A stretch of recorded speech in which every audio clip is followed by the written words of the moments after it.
Kalau kemudian Anda ingin menjadi trainer yang langgeng itu, ya siapkan materi yang bagus, yang kira-kira berdampak. Mungkin boleh jadi dampaknya Anda rasakan beberapa tahun kemudian, tidak sekarang. Kalau saya menyatakan trainer itu evergreen skill, Pak. Evergreen skill. Evergreen skill itu keahlian yang tetap dibutuhkan sampai akhir zaman. Baru beberapa hari ini kan membaca tokoh-tokoh besar dunia gitu ya. Salah satu kesimpulannya tokoh besar dunia, kalau Anda mau menjadi tokoh, kalau Anda mau berpengaruh, maka Anda harus punya kemampuan bicara. Oke. Kalau nggak punya kemampuan bicara, susah mengubah perubahan. Assalamualaikum warahmatullahi wabarakatuh. Alhamdulillahirrabbilalamin. Wassalatu wassalamu ala asrofil anbiya wa mursalin wa ala alihi washabihi ajmain amma ba'du. Halo sahabat, selamat datang kembali di podcast Academy Trainer Group. Sebuah podcast yang kita bahas banyak hal dari dunia training, dunia bicara, dunia komunikasi, bahkan juga mental health. Dan nantinya kita akan menghadirkan banyak narasumber yang luar biasa, di mana kita akan banyak mendapatkan insight, mendapatkan ilmu, bahkan juga mendapatkan inspirasi. Nah, kali ini di podcast Academy Trainer Group ini sangat spesial karena kita akan membicarakan dunia industri pelatihan, ya.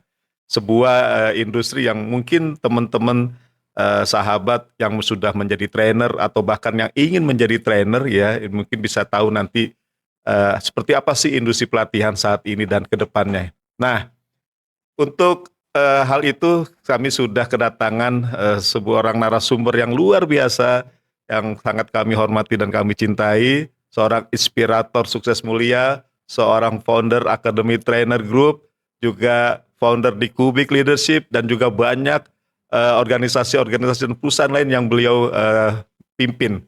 Mari kita sambut dengan gembira Pak Jamil Az-Zaini.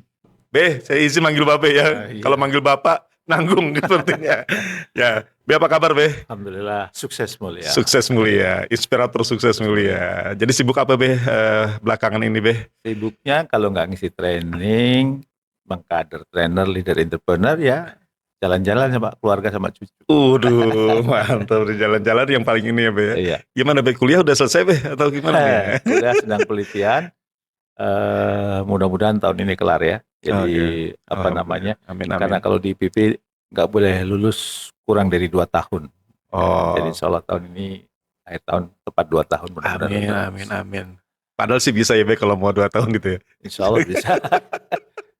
Jadi ketentuannya nggak boleh. Perlu ekstra keras aja. Ekstra keras. Kerja keras. Yeah. Ya tapi saya menikmati karena semakin di perjalanan itu banyak ilmu-ilmu baru yang kita dapatkan. Ya luar biasa ya. Sebagai seorang pembelajar sejati ya nggak pernah berhenti ya untuk apapun kita bisa belajar dari manapun dan dimanapun itu ya ya. Wah luar biasa. Sahabat, kali ini kita akan bicara mengenai dunia training nih. Nah, mungkin Babe mungkin saya yakin udah banyak yang tahu, tapi saya yakin juga banyak yang belum tahu. Bagaimana Babe bisa terjun ke industri pelatihan dan membentuk akademi trainer nih, Ya, dulu sebenarnya kalau mau kilas balik, saya itu nggak pernah punya cita-cita jadi trainer ya. Karena waktu saya kecil dulu, nggak ada itu profesi trainer ya. Jadi waktu kecil saya mau jadi insinyur pertanian. Setelah jadi insinyur pertanian karena saya pernah jadi keluarga miskin, nggak enak jadi orang miskin, maka saya punya impian mau menjadi pengentas kemiskinan. Maka saya dulu ikut proyek desa tertinggal, menggarap terus ikut dompet duafa, menggarap orang-orang miskin gitu. Nah, sedang menikmati perjalanan itu tiba-tiba ketemu sama orang yang ahli membaca potensi. Namanya Pak Farid Poniman. Kata beliau, Mas Jamil itu orang feeling, cocoknya jadi trainer. Trainer emang profesi yang menjanjikan gitu. Ya coba aja gitu ya. Terus saya tanya apa yang mendorong Pak Farid, saya manggilnya Mas ya. Apa yang mendorong Mas Farid mengatakan saya bakal jadi trainer? Ya karena Mas Jamil punya kelebihan ini pasti begini gini. Akhirnya saya cocok juga. Tapi saya bukan tipe orang yang tiba-tiba keluar terus bakar kapal gitu. Saya coba dulu tuh. Kebetulan pada tahun 2003 itu Pak Farid pergi ke luar negeri. Sementara dia harusnya ngisi training. Nah, saya yang diminta gantiin. Nah, itu kalau secara profesional saya menggantikan peran Pak Farid sebenarnya. Eh, Begitu saya ngisi training, kan ada beberapa trainer yang lain, Ya. termasuk trainer yang sudah pengalaman gitu ya. Begitu dievaluasi ternyata nilai saya paling tinggi. Padahal saya baru pertama kali terjun tuh. Mungkin karena itu akumulasi waktu SMP dulu, kalau guru nggak datang saya ngajar. Itu dulu saya. Babe yang ngajar kalau guru nggak teman datang? sekelas gitu. Oke. Pernah juara pidato juga. Ya, terus waktu di IPB saya jadi asisten dosen ya. Mungkin terbiasa ngisi gitu, jadi ngisi itu udah biasa dan nilai saya bagus. Oh, bener juga nih mungkin ya. Kata Mas Farid itu saya jadi trainer. Nah, itu saya persiapannya sekitar 2 tahun ya. 2003, 2005 mantep, baru saya keluar. Ya, jadi trainer. Dan kemudian setelah keluar jadi trainer, dikasih itu juga, ingat waktu itu ya, mungkin nggak cocok zaman sekarang. Tapi waktu itu kartu nama seorang trainer adalah buku, maka nulis buku. Nah, buku pertama saya ditulis juga dengan Mas Farid, dengan Mas Indrawan Nugroho, itu judulnya Kubik Leadership. Ya, begitu buku itu diterbitkan, alhamdulillah tuh bukunya jadi bestseller. Jadi saya diundang oleh berbagai perusahaan dari satu kota ke kota lain. Akhirnya saya kayaknya ini memang profesi yang perlu saya tekuni, dan akhirnya jadi trainer.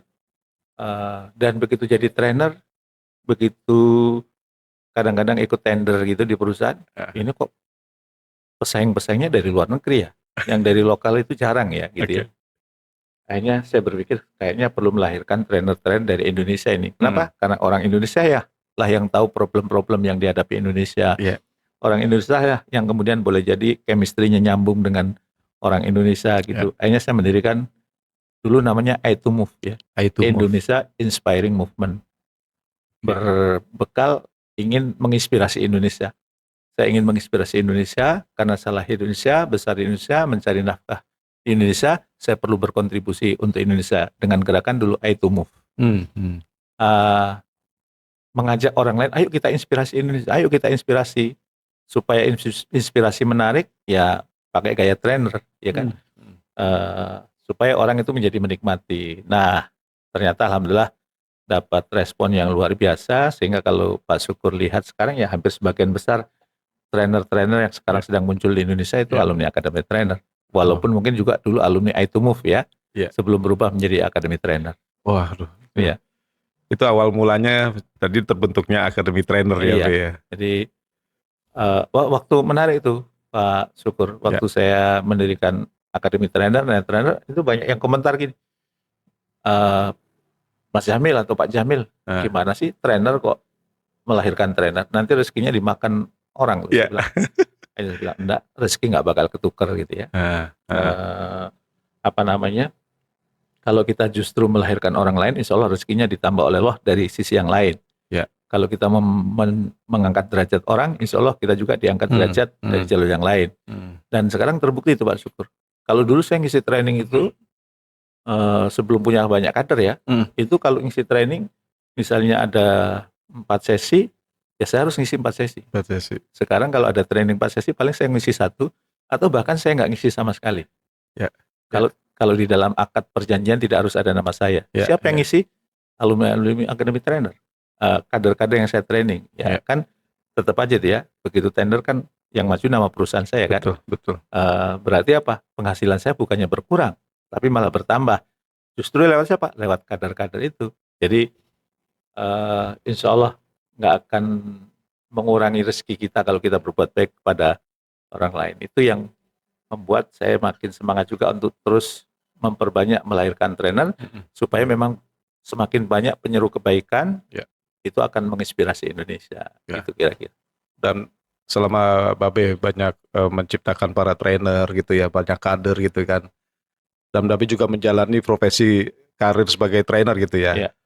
Ada nggak Babe boleh di-share nggak titik balik paling besar dalam karirnya Babe sebagai trainer atau sebagai inspirator gitu? Titik balik paling besar gitu.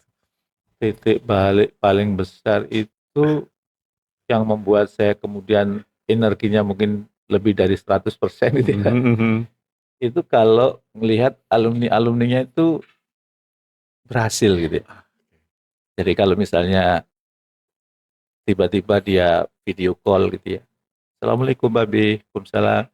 Ini Babe, ini ada orang tua saya, ini mertua saya, ini keluarga saya, ya. Sekarang saya sedang di depan Multajam, Be, gitu ya, di depan Ka'bah, Be. Gitu. Terima kasih ya, Be, atas pendampingannya, atas didikannya selama ini sehingga bisa mengantarkan saya, orang tua, mertua, dan keluarga itu pergi ke Tanah Suci. Wah, itu semangatnya membara kalau kayak gitu. Jadi energinya bukan berkurang walaupun makin tua, insya Allah makin bertambah, ya. Dan tentu kejadian-kejadian lain. Maka kadang-kadang sebagai seorang trainer itu memang perlu menyusun skenario gimana supaya training itu berdampak, memberikan perubahan pada orang itu, dan ketika itu membuat perubahan pada orang itu energi kita juga nambah. Mungkin kalau dalam kacamata akademik sering disebut mungkin winner effect gitu ya. Winner effect. Efek-efek kemenangan itu ternyata meningkatkan kepercayaan diri, meningkatkan kebahagiaan, lebih bersemangat gitu. Nah, maka puasnya itu bukan karena mendapat tepuk tangan, bukan mendapat apresiasi, tapi puasnya itu ketika peserta itu hidupnya berubah. Nih, misalnya nih kemarin saya baru ngisi untuk para pensiunan ya, di BUMN besar lah gitu. Tiba-tiba beliau WhatsApp ya, Pak Jamil terima kasih, saya baru menyadari kehidupan selama ini saya banyak yang keliru ya. Saya baru sadar tadi ketika mendengar Pak Jamil, walaupun dengan Pak Jamil cuma setengah hari, itu mengubah cara pandang saya, mengubah hidup saya, dan insya Allah pulang dari sini saya berkomitmen untuk berbenah. Yang menarik juga dia bilang gini, walaupun saya tahu Pak Jamil bukan psikolog, tapi hari ini Pak Jamil itu tampil seperti psikolog kelas dunia dan ustadz kelas dunia. Padahal ya kalau ustadz nggak pantas lah ya. Gitu.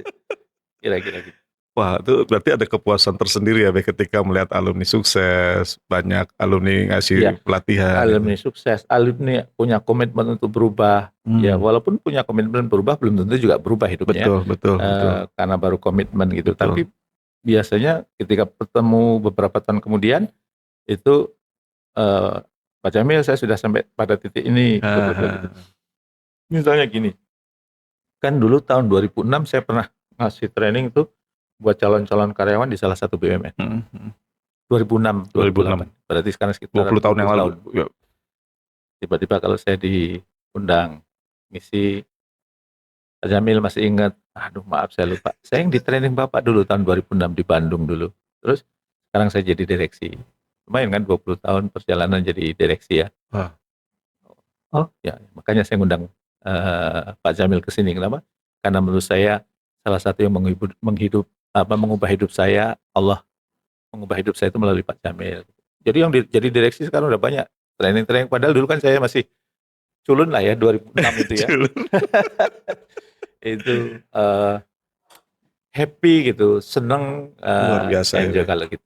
Luar biasa ya. Dan wah itu sih sesuatu yang saya kalau tadi benar-benar bersyukur banget ya. Artinya melihat perkembangan seorang menjadi from zero to hero gitu kan, dari nol jadi sesuatu yang ya tadi staff dulu jadi direksi. Jadi kalau Pak Syukur lihat misalnya, walaupun saya tidak ini ya, kalau dulu waktu awal-awal jadi trainer saya semua kegiatan saya upload di Instagram. Sekarang saya pilih-pilih, dan saya juga tidak mau menampilkan foto peserta kadang ya, karena kadang-kadang ada orang punya privasi nggak mau ditampilin gitu kan. Fotonya foto saya, walaupun kadang terkesan narsis ya. Itu kalau sekarang saya misalnya diundang perusahaan, bukan isi training ya, tapi seminar sekitar mungkin 2 jam, 1 jam atau 2 jam gitu. Itu kebanyakan itu yang undang adalah peserta training saya tahun 2000-an dulu. Sekarang jadi direksi, sekarang jadi pimpinan di perusahaan itu. Ini kita perlu undang Pak Jamil gitu. Nah biasanya setelah diundang tampil, nah itu baru tuh direksinya menginstruksikan ke bagian HR. Nah kan bagus kan, ayo undang untuk training gitu. Walaupun ketika training tidak harus saya yang ngisi ya, tapi tim gitu. Jadi ya saran saya sih kalau kemudian Anda ingin menjadi trainer yang langgeng itu, ya siapkan materi yang bagus yang kira-kira berdampak. Mungkin boleh jadi dampaknya Anda rasakan beberapa tahun kemudian, tidak sekarang. Jadi pelatihan yang baik itu harusnya memberikan transformasi, memberikan dampak gitu ya, Be? Iya, jangan sampai kita diundang ke perusahaan, perusahaan sudah ngeluarin biaya mahal, Ya. kita nggak memberikan dampak apa-apa. Yaitu berarti kita jualan abab ya. Nah kalau kembali jualan air ludah ya.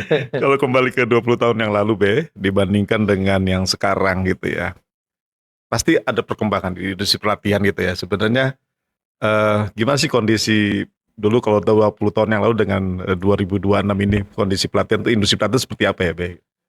Jadi kurang lebih 2 minggu yang lalu itu saya beres-beres rumah. Oke. Saya senang rapi-rapi rumah, begitu rapi-rapi kan ketemu modul-modul saya tahun 2000-an awal.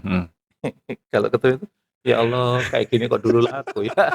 Astagfirullah ya Allah, aku minta ampun ya Allah, ini materi ini nggak berkelas sama sekali, nggak berbobot, tapi itu repeat order gitu, berulang-ulang diminta.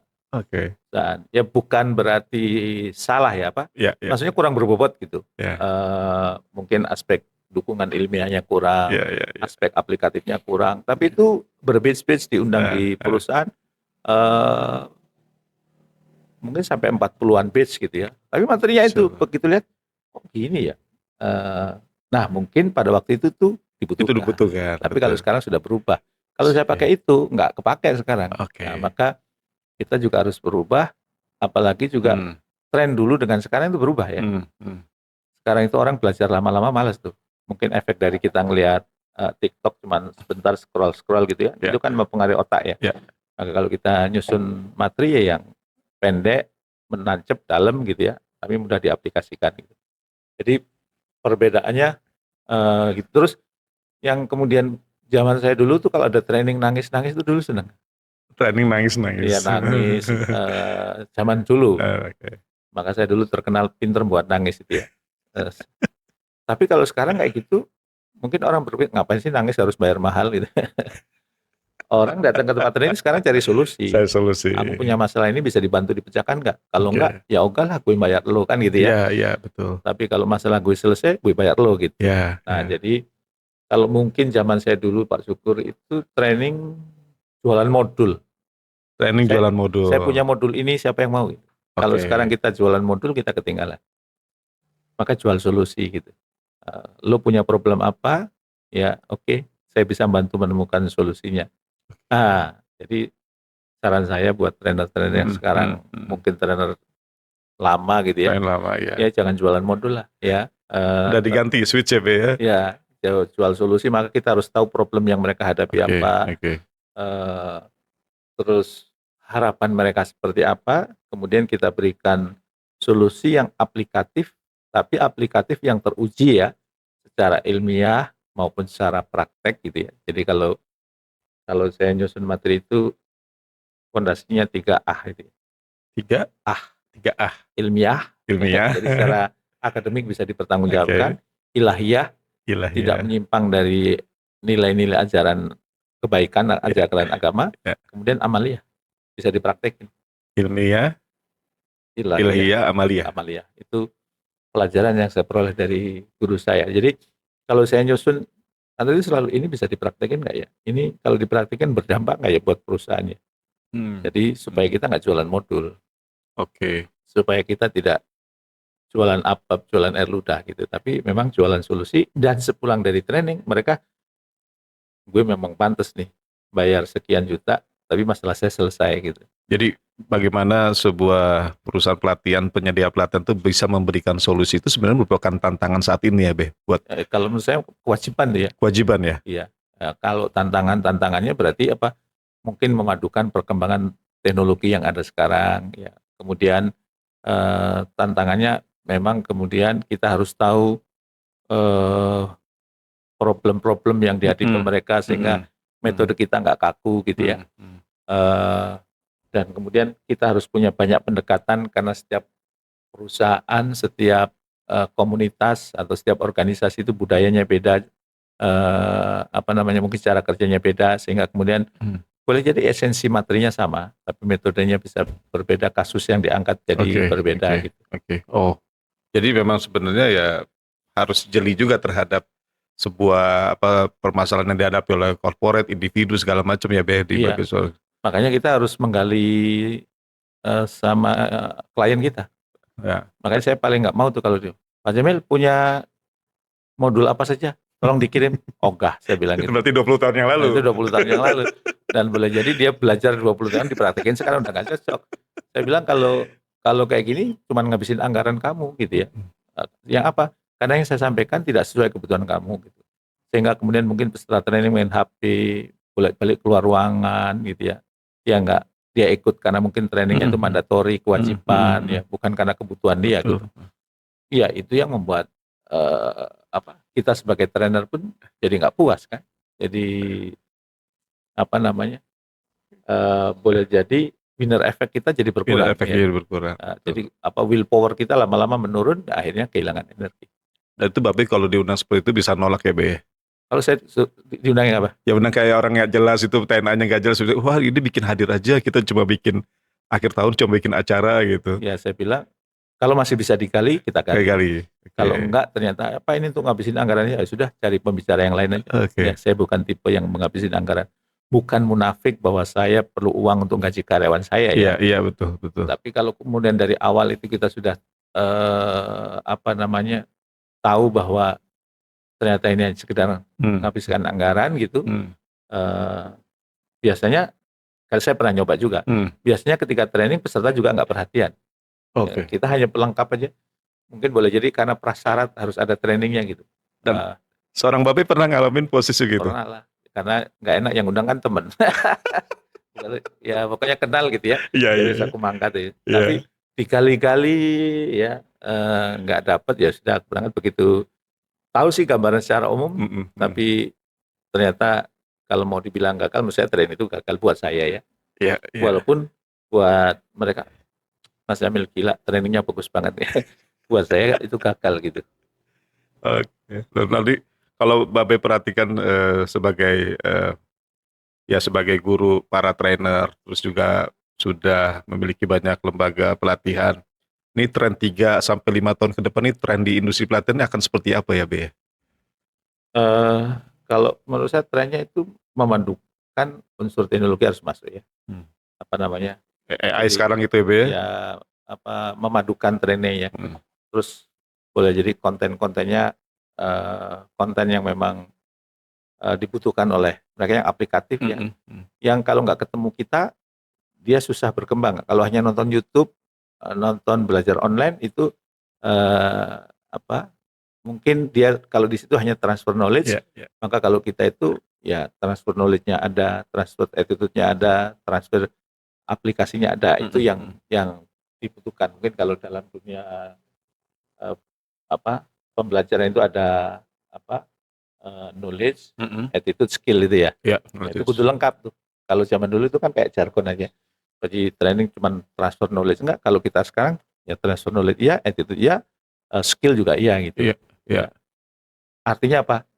Training-training yang kedepannya itu nggak bisa digantikan dengan AI gitu. Nah itu Be. Ya kan AI. Kalau bisa digantikan dengan AI, ya ngapain ngundang trainer gitu. Lebih baik buat sendiri aja gitu kan. Tapi apakah AI bisa menggantikan peran trainer Be? Untuk untuk kasus-kasus tertentu ada bisa. Bisa. Kasus yang mengandalkan logika itu bisa. Tapi kalau sampai menyentuh hati, sampai kemudian pada praktek, punya experience, ya itu nggak bisa. Makanya kalau bisa trainingnya itu harus ada praktek experience, yang itu kita pandu, yang itu tidak bisa dilakukan oleh AI ya. Experience yang ada memadukan, ada menyentuh hatinya, ada membangkitkan cara berpikirnya, ada interaksi sosialnya dengan sesama peserta. Nah, itu susah digantikan oleh AI. Kebetulan saya kan juga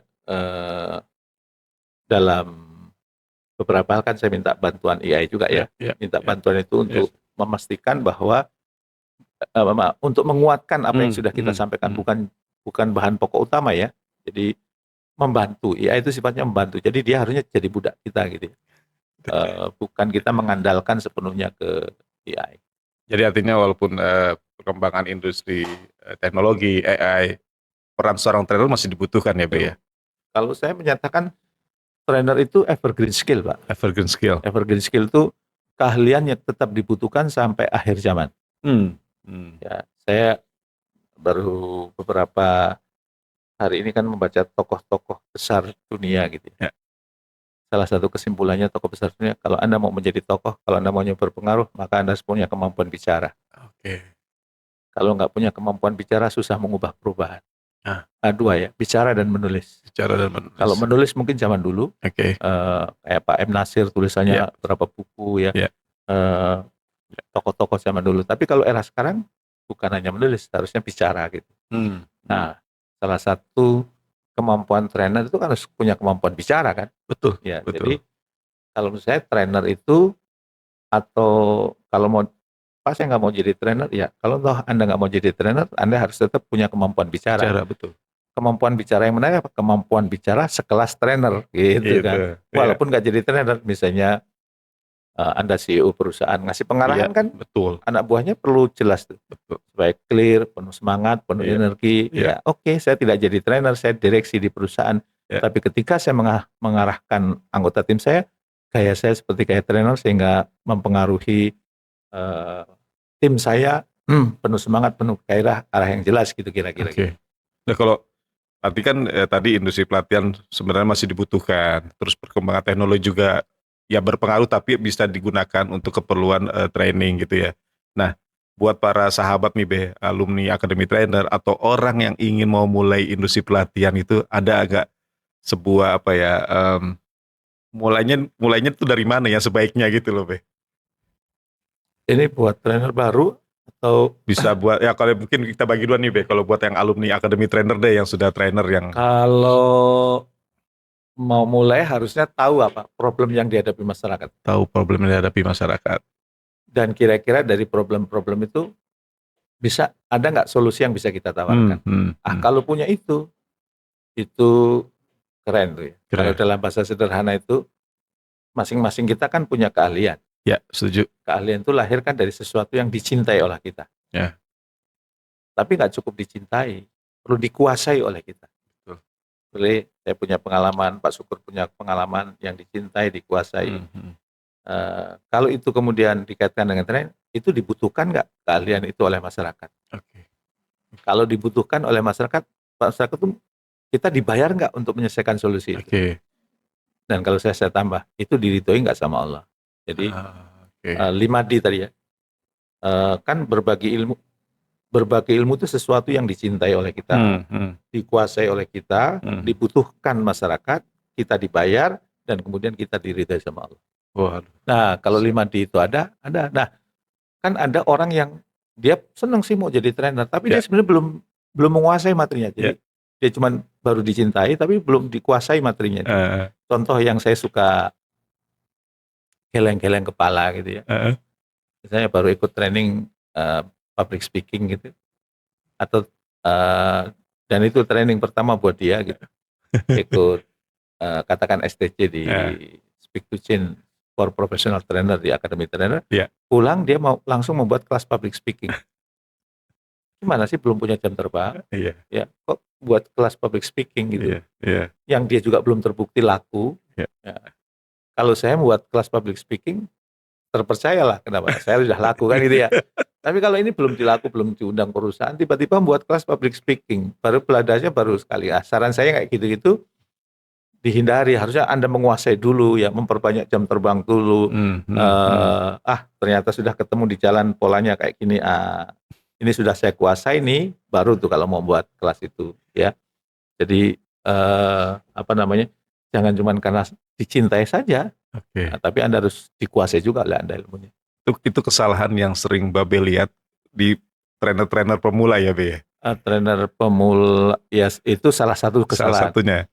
Salah satu yang kedua itu ya dia punya ilmunya, dia merasa aku bisa ini, tapi dia nggak melihat bahwa itu tidak dibutuhkan masyarakat. Akhirnya nggak ada yang beli juga kan? Akhirnya lama-lama tutup juga itu, atau karirnya sebagai seorang trainer nggak berlanjut lebih lama. Dan itu yang akan membedakan, ada beberapa industri pelatihan, ada beberapa trainer yang tadinya naik terus tiba-tiba meredup gitu Be, atau ada industri pelatihan tiba-tiba akhirnya jadi tutup gitu, itu yang bisa membedakan itu jadinya ya Be. Iya boleh jadi itu, atau mungkin dia trainer lama masih menggunakan metode lama, padahal sekarang zaman sudah berubah. Ya pasti akhirnya kalah bersaing sama yang mereka mau berbenah gitu. Oke, jadi artinya ya jangan pernah berhenti belajar ya Be, terus untuk improve, develop ya. Kita kan ngajarin orang ya, Iya. kalau trainer ya, Iya. ayo kita bertumbuh, ayo kita belajar ya, kita yang ngajarin wajib melakukan kan ada ayatnya dia, kabura maqtan indallah antaqulu ma la taf'alun. Allah amat murka kepada orang yang mengatakan tapi tidak melakukan. Maka biasanya saya kalau diminta ngisi training tentang sesuatu yang belum saya lakukan, saya nggak mau itu. Kecuali kapan nih ngisi trainingnya? Bulan depan Pak, ada waktu 1 bulan untuk mempraktekkan. Dipraktekkan? Iya dipraktekkan. Karena materi kerangkanya materi kayak gini, saya perlu mempraktekkan dulu. Nanti pas ngisi itu kita jadi lebih percaya diri, aku udah ngerjain loh, ya, aku udah melakukan loh, jadi bukan omon-omon gitu ya. Itu jadi percaya diri. Misalnya katakan materi tentang sabar. Sabar. Ya kita harus latihan dulu bahwa kita pernah mempraktekkan ada kejadian-kejadian yang membuat kita sabar gitu ya. Tidak hanya sekedar ilmu sabar adalah ya cara bersabar gini, tapi itu hanya bahkan boleh jadi nanya how to-nya juga nanya ChatGPT gitu ya. Bukan praktek kita. Ya, apakah kita nggak boleh nanya? Boleh ya. Tetapi harusnya itu dikaitkan juga dengan pengalaman kita, dengan ilmu-ilmu yang kita serap dan juga dengan pengalaman pengamatan kita terhadap apa yang dilakukan orang lain berkaitan dengan tema itu. Dan itu kalau kita diikuti kelas Speak to Change for Professional kan kita selalu mempelajari personal, konten, dan delivery gitu ya. Pertanyaan saya gini Be, kenapa sih mesti personal duluan? Bukannya konten? Memang ada quote gini Pak Sukur. Jangan lihat siapa yang menyampaikan, tapi lihat apa yang disampaikan. Betul. Itu secara quote keren. Prakteknya di Indonesia enggak. Di Indonesia tetap memperhatikan siapa yang menyampaikan. Orang ini bisa dipercaya enggak? Orang ini kredibilitasnya kayak apa? Walaupun pesannya bagus, kalau ternyata kredibilitasnya enggak diakui, ya enggak masuk gitu. Kenapa kok kemudian personal itu penting? Ya, karena Akademi Trainer tidak hanya mengajarkan cara ngomong. Kalau itu cara ngomong banyak itu di YouTube juga banyak. Anda mau ikut di mana-mana juga banyak. Kenapa? Kalau Pak Sukur lihat itu kan ubah dunia dengan bicara. Bagaimana kita mau mengubah dunia kalau bicara kita itu hanya dari ChatGPT, dari baca buku, dari kemudian jurnal-jurnal yang kita baca, sementara kita tidak membawa perubahan.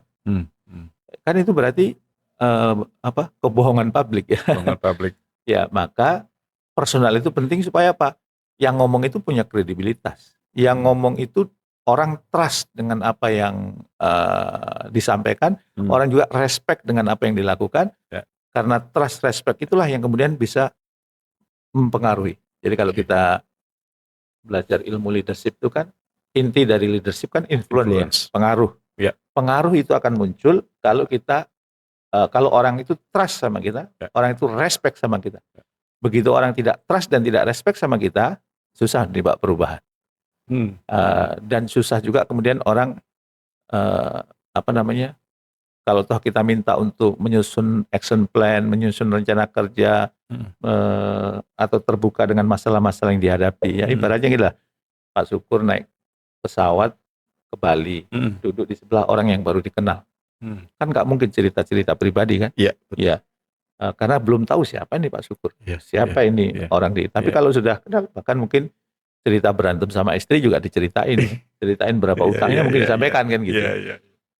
Kira-kira gitu. Jadi mengapa personal itu penting ya? Ya kita mungkin sebagian kita juga tahu lah ya. Ada yang trainer yang dulu keren hebat, karena personalnya nggak bisa dipertanggungjawabkan kan redup hilang gitu. Betul. Walaupun kontennya bagus ya. Kontennya menarik, kontennya bagus, memukau gitu. Tapi kalau personalnya nggak bisa jadi teladan, ya apa? Lo omdok lo, ya apa istilahnya kalau Ya. anak kena jualan air ludah lu, Ya. kalau orang Jawa jualan apa lu gitu kan gitu. Luar biasa ya. Dan Babe sekarang sudah banyak banyak mengarang sebuah buku lah ya, banyak nerbitin buku. Kalau saya balik nanya gitu ya, Be, apa sih buku wajib atau buku pilihan Babe nih yang Babe sering baca dan mungkin Babe rekomendasikan ke sahabat? Wah, saya bukunya ada berapa lemari tuh ya. Eh, Ya salah satu, salah dua, Be, yang kira-kira powerful gitu. tentang apa dulu nih? Ya Bang Babe, apa yang membentuk Babe sekarang gitu ya, mungkin bisa Nah, itu dibocorkan gitu. perpaduan dari berbagai buku. Waduh. Perpaduan dari berbagai buku, perpaduan dari berbagai kitab gitu Islam ya. ya. Ya. Perpaduan dari berbagai pembelajaran gitu ya. Ya kalau buat Anda trainer, apa buku yang diwajib itu? Speak to Change. Dan buku Speak to Change memang ya tadi Babe pasti sudah mencampurkan dari semua buku-buku dan pengalaman dari ilmu sehingga terbentuklah buku Speak to Change ini ya, Be ya. Ya kalau Pak Syukur mau tahu apa buku-buku yang saya baca, walaupun mungkin sudah 80% banyak yang saya sumbangin ya. Di rumah mesti ada tuh berapa lemari itu, mungkin 4 lemari ya. Cuman saya memang kalau membaca buku itu kadang-kadang tidak dari awal sampai akhir selesai. Apa yang saya butuhkan saya baca gitu ya. Jadi kalau saya beli buku, biasanya saya buka sila daftar isinya, kerangkanya gitu. Oh aku lagi perlu ini, saya baca. Ya. Nah nanti kalau misalnya, saya lagi, dulu pernah ada itu di buku itu, saya ambil. Nah kalau ilmu-ilmu di dalam buku itu sudah saya kuasai, biasanya bukunya saya sumbangin. Jadi kalau nanti Pak Syukur datang ke rumah saya, ada buku-buku yang masih ada, itu berarti belum dikuasain. Sebagian besar ilmu yang ada dalam buku itu belum saya, mungkin belum saya kuasai gitu. Gitu. Tapi kalau sudah kuasai, itu sudah berapa mobil yang saya sumbangin buku itu. Wah itu luar biasa ya, artinya saya dengar juga Babe kan sebentar lagi mau ini ya, launching buku buku ya. Wah, itu judulnya Spiritual Leader. Itu dari kerangka disertasi saya di S3 IPB. Terus saya melihat kok sekarang kepemimpinan banyak fokusnya ke angka ya. Kan kalau kita fokus ke angka, jiwa ini menjadi kosong. Terus jadi burn out, jadi stres gitu. Maka kemudian setelah saya kaji, harusnya jiwa dulu baru angka. Kalau jiwanya hidup, insya Allah angka-angka bisnis itu tercapai dengan mudah. Tapi kalau kita tidak pernah bicara jiwa, hanya fokus angka, kita akan ditinggalkan orang-orang terbaik. Ya. Tapi kalau kita benahi jiwa anggota tim kita, jiwa orang-orang yang kita pimpin, begitu angka-angka pencapaian dalam bisnis bermasalah, maka orang-orang terbaik itu akan menyelamatkan kita gitu. Itu kira-kira jadi dan itu juga yang saya tulis berarti sudah saya kerjakan gitu. Cuman supaya diakui secara ilmiah kan ada grand teorinya ya. Grand teorinya itu saya ambil dari Fry tentang spiritual leader, kemudian saya gabungkan dengan teori-teori yang lain, kemudian saya gabungkan dengan praktek di lapangan kayak apa sih. Baru setelah kemudian itu jadilah buku. Jadi insya Allah 9 Agustus ya. 9 Agustus ya, Be. Launching terbuka, Be? Terbuka ya? Undang, gitu. Ya, sahabat yang mau ikut launching bukunya Babe nanti tanggal 9 Agustus boleh nanti kontak Academy Trainer ya. Nanti kita kasih link atau cara-caranya untuk yang mau bergabung dalam launching bukunya Babe yang judul Spiritual Leadership. Ini ngomong-ngomong buku keberapa, Be? Apa ya? 16 atau 17 ya? 17 ya. Pas banget ya 17 itu ya, lagi lucu-lucunya gitu. Dan insya Allah akan tetap menulis. Amin. Dan Be, mungkin sebelum kita tutup ada 2 pertanyaan saya terakhir adalah apa prinsip hidup yang Babe pegang sampai saat ini? Pasti mungkin ada beberapa ya, kasih yang mungkin bisa sahabat dengerin nih, Be. Prinsip hidup Babe lah. Ya kalau prinsip utamanya hidup itu sukses mulia. Hidup itu sukses mulia. Kita berhasil, keberhasilan kita itu sumber manfaat buat orang lain. Kalau mau dibuat itu segitiga cinta. Apapun yang kita lakukan pastikan ada segitiga cinta. 1, meningkatkan kualitas hidup kita. Jadi kalau Pak Syukur misalnya mau buat podcast gini, kalau saya buat podcast ini meningkatkan kualitas hidup saya enggak ya? Meningkatkan, contoh yang 1. Yang kedua, memberi manfaat enggak ya buat orang lain? Memberi manfaat, contoh yang kedua. Yang ketiga, membuat kita itu semakin dekat kayak sama Allah. Ya, centeng. Nah, kalau di antara yang tiga itu ternyata ada yang silang, tidak centeng, lebih baik enggak gitu. Itu prinsip hidup saya. Jadi kalau kenapa kok mau diundang di podcast ini? Meningkatkan kualitas hidup saya? Ya insya Allah. Ya, kenapa? Pak Syukur akan menggali pengalaman-pengalaman saya masa lalu. Saya ingat, sehingga insya Allah setelah acara ini bersyukur. Ya, bukan karena syukur. Yang kedua, kira-kira bermanfaat. Saya berharap apa yang saya sampaikan ini memberi manfaat kepada para pendengar. Insya Allah ya. Diridhoi Allah nggak? Ya, berbagi ilmu itu yang dianjurkan sama Allah. Gitu. Jadi kerangkanya tiga itu. Basicnya itu sukses mulia. Ya, kerangkanya segitiga cinta. Jadi kalau melakukan sesuatu, pastikan meningkatkan kualitas diri, cinta diri nih. Memberi manfaat berarti cinta sesama. Kemudian semakin cinta sama Allah. Segitiga cinta. Segitiga cinta. Nah, ini sebenarnya ada satu pertanyaan yang di luar konteks nih, tapi saya yakin sahabat juga pasti pengen tahu ya. Waktu Babe mencetuskan inspirator sukses mulia itu kapan Be gitu? Apa dari awal sudah inspirator sukses mulia atau gimana? Dulu itu diskusi perjalanan jam 2 pagi sampai jam 5 pagi. Jadi 3 jam perjalanan ya. Dari Bontang ke Balikpapan. Sepanjang jalan itu diskusi. Sampai jam 4 jam. Saya, Pak Farid, Pak Indra. Oh gitu? Ya, ini ada ceritanya gitu. Ada ceritanya. Terus dari diskusi itu, ini trainer-trainer itu kan punya ciri khas ya. Ada ini, kita sebutkanlah trainer-trainer kelas dunia itu, ada ciri ini. Mas Jamil ini apa ya? Dulu waktu pas tahun itu materi yang paling disenangi audien waktu itu EPOS, energi positif. Itu yang ada di buku Kubik. Oh mungkin Mr. EPOS. Enggak, karena itu bisa luntur. Apa? Dari diskusi-diskusi itu akhirnya gimana kalau sukses mulia? Tapi kalau motivator sukses mulia sudah banyak. Kata trainer banyak. Apa yang kata yang masih jarang, tapi itu senada dengan trainer, dengan motivator, akhirnya ketemu inspirator. Menginspirasi supaya apa? Supaya orang hidup makin sukses, makin mulia. Sukses mulia itu kan misi hidup saya juga. Itu value saya. Maka itu yang harusnya juga diajarkan kepada orang lain. Nah, begitu mantep, akhirnya kami bertiga pergi umroh tuh. Pergi umroh jam 2 malam tuh, habis diskusi, selesai tahajud, kita diskusi. Akhirnya kita juga membuat manifesto Tanah Suci. Manifesto Tanah Suci. Ya, bahwa kita lahir di Indonesia, besar di Indonesia, kita perlu berkontribusi untuk Indonesia, dan masing-masing punya brand masing-masing. Pak Indrawan dengan inovasinya, saya kemudian inspirator sukses mulia. Wah, sejak saya itu dibangun terus. Jadi sahabat saya Pak Indrawan itu inovator, inovasi, pokoknya yang berkaitan dengan saya. Kalau saya berkaitan inspirasi sukses mulia. Kalau Pak Farid itu perubah peradaban gitu ya. Jadi masing-masing punya. Kemudian siapa yang mau jadi lokomotif tim kita ini? Saya. Makanya waktu itu saya lebih menonjol. Inspirator sukses mulia saya lah yang membawa gerbong. Jadi 3 orang itu gerbongnya saya, dan alhamdulillah sampai ayah Farid meninggal kami tetap rukun, tetap akur, saling support satu dengan yang lain. Sampai sekarang saya sama Pak Indra juga masih bersaudara gitu ya. Perusahaannya juga kami masih punya perusahaan yang sama gitu ya. Jadi setelah ketemu inspirator sukses mulia, maka sejak saat itu materi-materi yang saya kemas pun harus berbau sukses mulia. Walaupun tidak selalu diucapkan sukses mulia.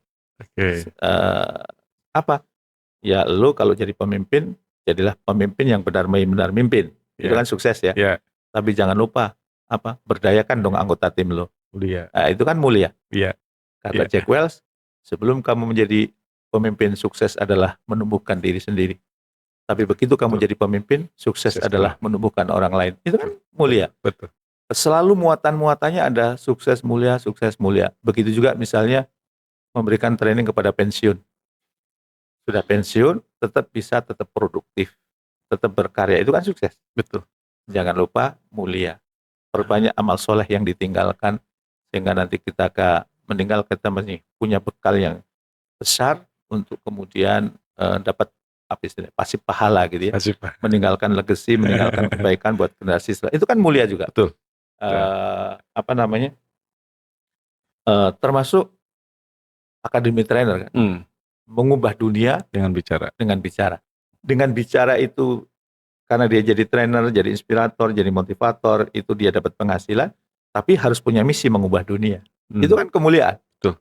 Nah, kira-kira gitu. Nah, maka teman-teman kalau kemudian punya apalah itu namanya personal branding atau apa, itu dipertahankan, di materinya dibuat seperti itu, jangan cuman dimunculkan tapi esensi materinya nggak mencerminkan ke situ ya. Jadi jangan sampai Anda berbicara service excellent, Anda tidak menservis teman Anda dengan baik. Tidak memservis mitra kerja dengan baik. Ya misalnya kan. Nah, itu harusnya turun tuh. Apa yang menjadi personal branding kita, ke aktivitas kita turun, ke materi-materi training juga kita turunkan. Misalnya Pak Syukur apa? Mindset Transformation Partner. Berarti setiap ngomong termasuk podcast ini dalam rangka memberikan orang bertransformasi. Transformasinya apa? Pikiran misalnya. Pertanyaan-pertanyaan diajukan harus direnungkan. Ini mengubah pikiran orang nggak ya? Ini membuat orang bertransformasi nggak ya? Gitu. Nanti training yang dibuat juga begitu. Ini unsur transformasinya di mana? Ini unsur mindset-nya itu di mana kan gitu? Kalau nggak ada, ya lebih baik diganti materinya kan gitu. Jadi personal branding tidak hanya sekedar untuk gagah-gagahan, ya, tapi itu mencerminkan isi materi yang kita berikan, mencerminkan aktivitas yang kita lakukan. Ya. Saya inspirator sukses mulia. Oke, dalam dunia training insya Allah lah ya sudah sukses lah dipakai banyak perusahaan. Kan harus ada kemuliaan yang dibangun. Maka saya bangun Tafis Leadership. Ya, Tafis Leadership itu namanya juga leadership supaya tetap ada hubungan dengan keahlian saya urusan leadership, tapi itu untuk kemuliaan. Sekarang saya bangun Kampung Ekopreneur, itu bentuk-bentuk kemuliaan sehingga orang ini yang diajarkan memang dilakukan nih, ini nggak omdo nih, ya, ini benar dikerjakan kan, orang jadi trust, respect, walaupun kita melakukan itu bukan dalam rangka supaya kita dipercaya orang ya. Kita lakukan itu ya memang seharusnya seyogyanya itu dilakukan gitu ya. Seyogyanya apa yang kita ucapkan kita kerjakan. Yang kita kerjakan kita ucapkan untuk menjadi inspirasi buat banyak orang. Gitu, luar biasa, Masya Allah Be. Kalau ya sahabat, kalau bicara diskusi sama Babe itu banyak banget insight, nasihat yang kita dapatkan. Dan ada satu pertanyaan justru dari kru, tetap mesti saya tanya nih Be. Jadi nasihat singkat Babe untuk para pemula atau orang yang ingin menjadi trainer nih Be. Nasihatnya singkat untuk orang-orang yang baru mau terjun ke industri pelatihan gitu loh Be. Caranya sederhana, ikut Academy Trainer. Ikut Academy Trainer. Kalau saran saya memang itu karena di situ punya ilmu dan yang ngajar di situ orang yang sudah punya jam terbang, bukan kaleng-kaleng gitu ya. Dan yang paling penting juga komunitas ya. Komunitas kan. Kalau orang besar menyarankan bergabunglah dengan raksasa, maka kamu akan ikut jadi raksasa. Setuju. Atau kalau saya pernah posting tuh di Instagram dia. Jadi saya mau berangkat ke bandara, tiba-tiba di mobil ada cicak itu kan. Iya. Terus kan saya dari Cibubur ya. Kan naik pesawatnya di Halim. Saya diantar istri saya. Begitu kemudian sampai Halim, kan mobil balik tuh. Sampai rumah, cicaknya mungkin keluar ketemu cicak yang lain. Dia akan bilang, aku dari Halim. Percaya nggak cicaknya? Nggak percaya. Tapi kejadian itu terjadi nggak? Betul, jadi. Kenapa? Karena emang nempel di mobil. Ikut lingkungan di mobil lah. Maka kalau Anda mau jadi trainer, ya menempel di Academy Trainer. Itu lingkungan yang bawa lari kenceng. Kira-kira gitulah. Waduh, sahabat, itu nasihat yang luar biasa ya. Jadi sahabat yang ingin masuk ke industri pelatihan, coba ikut kelasnya Speak to Change dulu di Academy Trainer. Nanti kita menjadi komunitas di Academy Trainer. Dan tentunya banyak juga teman-teman alumni, teman-teman trainer yang bisa kita saling belajar ya. Karena alumni Academy Trainer akan menjadi sebuah rumah bagi para alumninya. Babe, terima kasih banyak atas waktunya di tengah kesibukan Babe. Alhamdulillah banyak sekali insight yang kami dapatkan. Juga ya, Ini masih pakai batik. Ayo, Baru selesai ngasih training. Kalau ini kan jaket ganteng. Terima kasih Bapak. Sahabat, terima kasih atas kehadiran sahabat untuk terus menonton di podcast Academy Trainer Group. Semoga podcast Academy Trainer Group ini membawa keberkahan dan kebermanfaatan buat kita semua. Insya Allah dalam waktu dekat kita akan undang lagi narasumber-narasumber yang luar biasa. Dan tetap jangan lupa untuk like, follow, and subscribe podcast Academy Trainer. Terima kasih. Billahi taufiq wal hidayah. Wassalamualaikum warahmatullahi wabarakatuh.